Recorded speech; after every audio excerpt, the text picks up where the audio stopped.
There is a specific kind of corporate death that nobody sees coming. Not because the signs were hidden, but because everyone agreed, quietly, to stop looking. Nissan built the GTR, a car that humiliated Ferraris on the Nürburgring for a fraction of the price. They gave the world the Skyline, a machine so precise it became a religion among engineers who cared about nothing except getting it right. For 4 decades, Nissan did not just compete with German and American giants. It set the standard that those giants had to chase. Then came the numbers.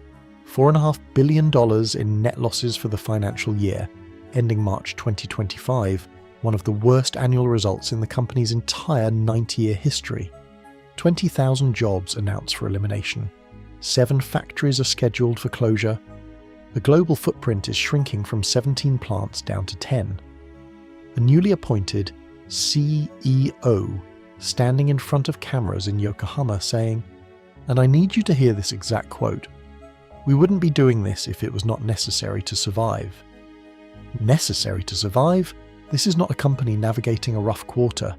This is a company in a fight for its life. The part that should keep you up at night is not the collapse itself, it is how long it has been building. The rot started before most people had even heard of BYD. It started in a boardroom decision about sales targets, and understanding that decision is the only way to understand everything that followed. To understand how far Nissan has fallen, you have to start with how untouchable they once were. In the 1980s and 1990s, Nissan was not a budget brand. It was an engineering statement. The Skyline GTR, known globally as Godzilla, was running laps at the Nürburgring that made European manufacturers question their own design philosophies. The 300ZX was turning heads in the same showrooms as Porsches. The Patrol was the vehicle of choice for serious off-road work on every continent where roads gave out. More important than the halo cars was what Nissan did for the middle class. The Sunny, the Bluebird, the original Altima. Reliable, affordable, and built with the kind of mechanical integrity that kept cars running for 200,000 miles without drama. Nissan figured out something essential. You did not have to choose between quality and affordability. You could have both. And a generation of buyers in North America, Europe, and across Asia believed them.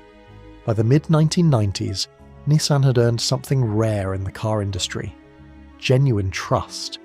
The brand carried weight. Dealerships did not need aggressive promotions to move cars because customers arrived already convinced. Residual values held. The used market for Nissans was healthy because people knew what they were buying. That trust took 4 decades to build. It was institutional. It lived in the product. And that is exactly what made the next chapter so devastating. Because when the rot came, it did not come from outside. It came from a boardroom that looked at 4 decades of earned credibility and decided the fastest way to grow was to spend it. In 2011, Nissan's leadership made a decision that felt brilliant at the time. They set a target of 8 million global vehicle sales annually. It was bold. It was the kind of number that gets CEO tenure extended and bonuses paid. And it was quietly the beginning of the end. To hit 8 million units, every part of the organization had to stretch. Dealers in the United States were handed volume targets that required them to move cars regardless of margin. The internal incentive programs, known in the industry as stair-step programs, meant dealers got paid bonuses only if they hit specific quarterly numbers. Miss the threshold by 1 car and you lose the entire bonus. Hit it. And the economics worked. So dealers did what any rational person does when the incentive structure points in one direction. They chased volume. They discounted.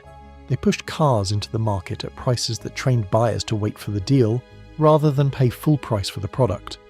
By 2018, Nissan's average incentive spend per vehicle in the United States had climbed to roughly $4,500. Honda, their most direct comparison, was spending roughly half that. The gap was not a coincidence, it was a policy. Nissan had made a calculated trade, margin now for volume targets, brand equity later. Except later never came.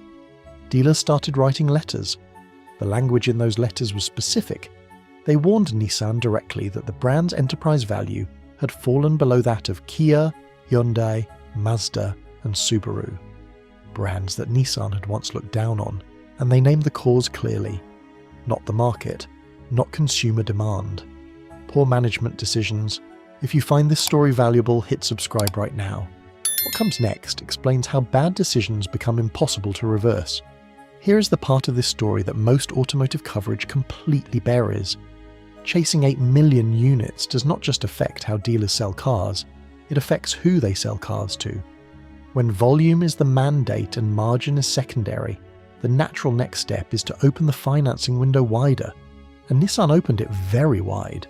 Nissan Motor Acceptance Corporation, the company's captive finance arm, began extending credit to buyers with significantly higher risk profiles than the industry standard. The logic was straightforward and dangerous. If the buyer cannot quite qualify, find a financing structure that makes the monthly payment look manageable. Stretch the loan term. Accept higher default risk in exchange for a completed sale and a unit on the board. This is the same playbook that accelerated the 2008 housing crisis. You manufacture demand by manufacturing credit. The car moves off the lot, the volume target gets hit, the quarterly report looks healthy, and the underlying credit quality of your receivables quietly deteriorates. The problem with subprime auto lending at scale is that it works perfectly until it does not. Higher default rates mean the finance company absorbs losses. It also means the used car market gets flooded with repossessed vehicles, which drives down residual values for every Nissan on the road. Lower residuals make leases more expensive, which pushes customers toward competitors. The spiral tightens on itself. This is what financial engineering actually looks like from the inside. Not fraud in the legal sense, at least not here. But numbers that tell a story, the underlying business cannot support. And at Nissan, this story was being told all the way to the top. On November 19, 2018, Carlos Ghosn stepped off a plane in Tokyo and was arrested before he could leave the runway. What followed was one of the most dramatic corporate implosions in modern business history. Ghosn, the man who had genuinely saved Nissan from bankruptcy in 1999 and built the Renault-Nissan-Mitsubishi alliance into the largest automotive group in the world, was accused of financial misconduct, understating income, misusing company funds. The charges were serious enough to hold him in solitary confinement for months. But the story underneath the charges was more complex and far more damaging to Nissan's future. Multiple industry executives and insiders told journalists at the time that the arrest looked like a corporate coup. Ghosn had been pushing hard for a full merger between Nissan and Renault, a combination that would have effectively made Nissan a subsidiary of French interests.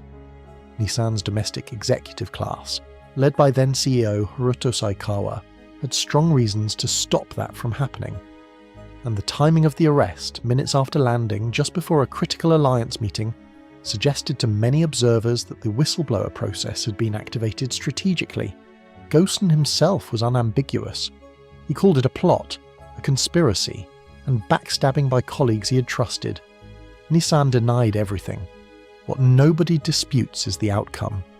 Ghosn fled Japan in a dramatic escape inside a musical instrument case, became an international fugitive, and left Nissan without a functioning strategy at the exact moment the EV revolution was beginning to accelerate. The boardroom did not recover its coherence for years, and every month the strategy stalled was a month Toyota and Hyundai were pulling further ahead.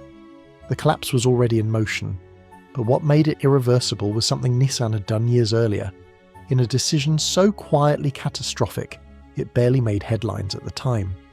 In 2010, Nissan launched the Leaf, the world's first mass-market electric vehicle, sold through mainstream dealerships, was priced for the global middle class that Nissan had spent 4 decades cultivating. This was not a concept car. This was not a limited production statement. This was a real product, available now for ordinary buyers. For a brief period, Nissan owned the EV market, completely. There was no serious competition at scale. Tesla was still a niche product for the wealthy.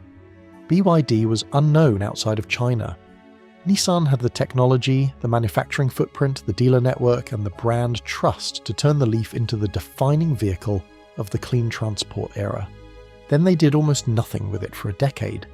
The first generation Leaf launched with a limited range and an air-cooled battery pack that degraded faster than buyers expected in hot climates. The complaints were real and documented.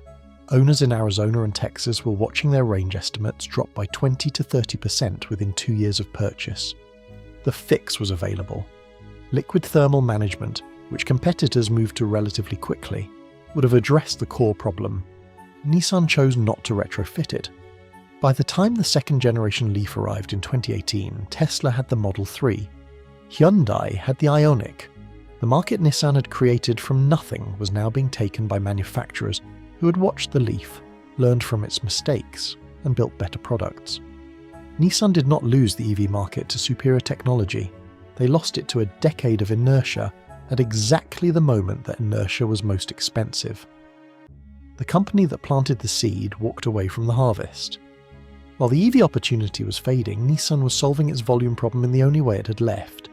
It started filling rental fleets. This is a practice every automaker uses to some degree, but for Nissan, it became a structural dependency that quietly destroyed the brand from underneath. Hundreds of thousands of units annually were flowing into Hertz, Enterprise and Avis at heavily discounted bulk rates. From a quarterly reporting perspective, this looked like sales. Units moved, revenue recorded, targets approached. From a brand perspective, it was self-inflicted damage at scale. When a car ends up in a rental fleet, several things happen simultaneously. The first is that residual values drop. A used Nissan Altima competing against last year's rental fleet Nissan Altima is not going to hold its price. Lower residuals make leases more expensive and hurt trade-in values, which makes the next purchase more psychologically painful for existing Nissan owners. The second is that the driving experience delivered to potential buyers is a fleet-maintained economy version of the car, not the ownership experience. Rental customers return cars with worn interiors and mediocre maintenance histories. That becomes their lasting impression of the brand. The third and most corrosive effect is what dealers captured in their letters to Nissan headquarters.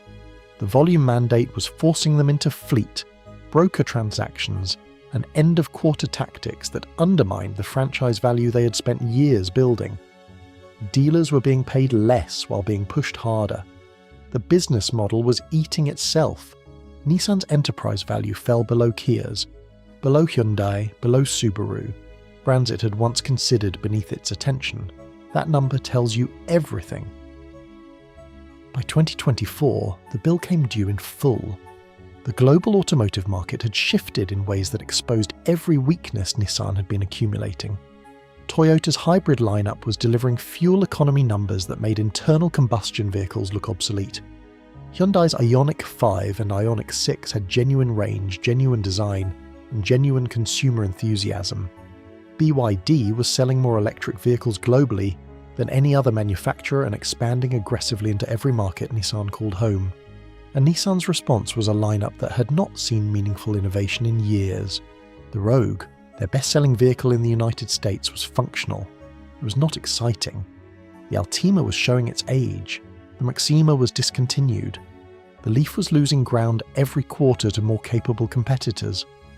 There was no credible hybrid option to compete with Toyota's RAV4 hybrid, which was selling at a premium without incentives because buyers wanted it. Nissan had nothing comparable. In China, sales dropped 12% in a single year, as local manufacturers like BYD, Geely and SAIC delivered smarter technology at lower price points. In the United States, heavy discounting combined with high interest rates was making the subprime financing strategy unsustainable. Operating profit collapsed by 88% in a single fiscal year. The net loss for the year ending March 2025 came in at 671 billion yen, $4.5 billion.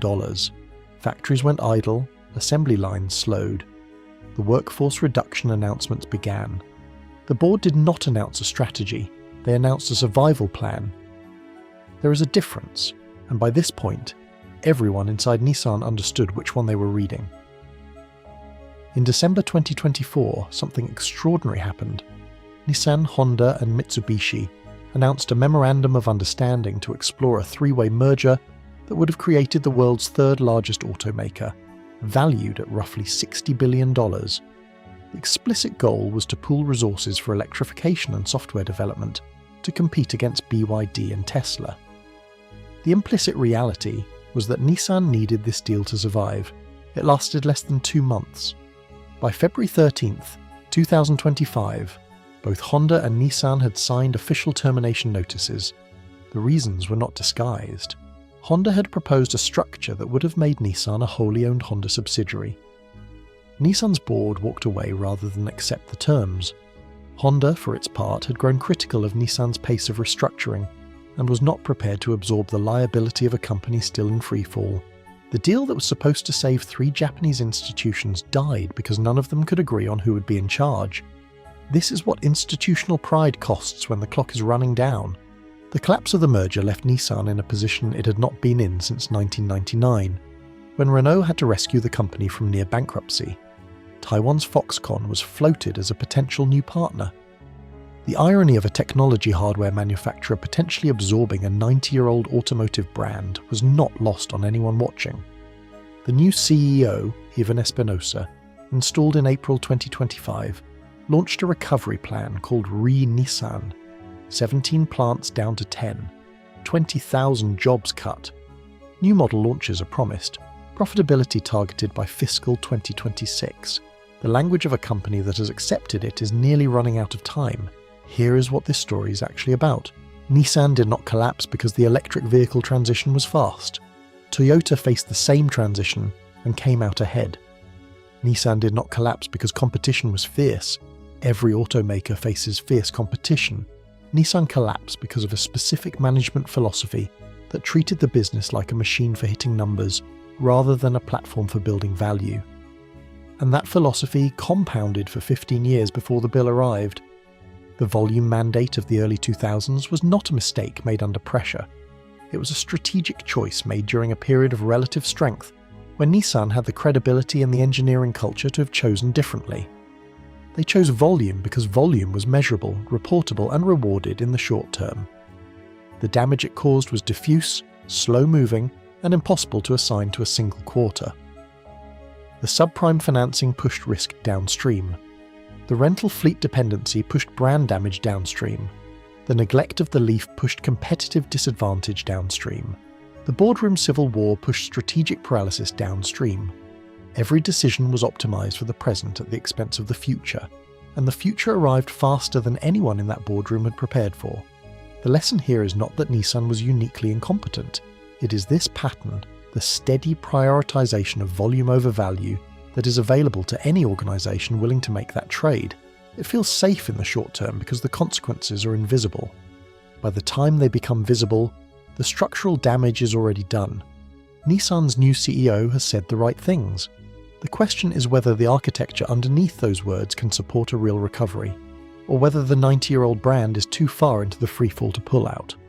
That answer will come in the next 2 years, and when it does, I will be here to walk you through exactly what it means. If this breakdown gave you a perspective you could not find anywhere else, subscribe now. Every week, I go inside the stories that mainstream financial media reports on the surface and tells you what is actually happening underneath.